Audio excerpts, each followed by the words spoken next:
Nakatulong daw ang disenyo ng andas kaya napabilis ang traslasyon kahapon. Pero daang-daang deboto pa rin ang nasaktan sa gitna ng prosesyon. Nasa frontline na balitang yan si JC Cosico. Baliyahan na may nauwi pa nga sa suntukan. Milyon-milyong deboto ang sumama sa traslasyon ng itim na puong Nazareno. Isa dyan na 24 anyos na miyembro ng Hijos del Nazareno na si Daniel. Hindi raw biro ang kanilang pinagdaanan sa pagsisimula pa lang ng prosesyon mula sa Quirino Grandstand hanggang sa makabalik ang puon sa tahanan nito sa Quiapo Church. Alam mo yung experience na maaapakan ka sa muka, lahat ando doon na yung experience. Masasakal ka, hihilahin yung damit mo, pero still bilang deboto kasi, hindi namin naiinda yung sakit para po sa kanya. Swerte namang di nagkaroon ng anumang sugat sa katawan si Daniel. Pero sa datos na inilabas ng Quiapo Church, higit 700 deboto ang binigyan ng atensyong medikal kahapon. Mga minor injuries lang naman daw ang mga ito at naging matagumpay pa rin ang pagbabalik ng traslasyon matapos ang 3 taon.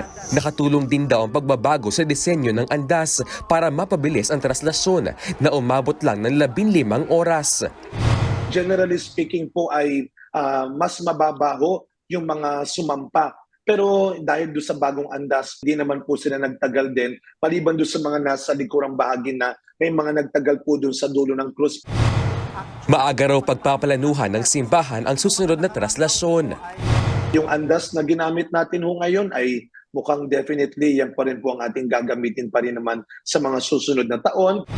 Umaasa rin ang Quiapo Church na sa 2025, idedeklara na ang January 9 bilang National Feast of the Black Nazarene. Hinihintay na lang ang desisyon ng Vatican dito matapos aprobahan ng Catholic Bishops' Conference of the Philippines ang proposal ng Archdiocese of Manila.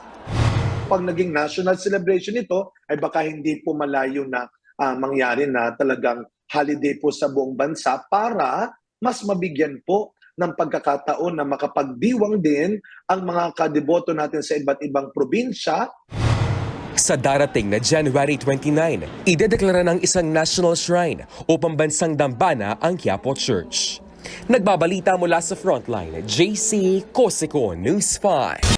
Mga kapatid, Julius Babaw po. Huwag maging huli at maging una sa lahat ng balitaan. Para sa tuloy-tuloy na talakayan sa Frontline, mag-follow at mag-subscribe sa social media pages ng News 5.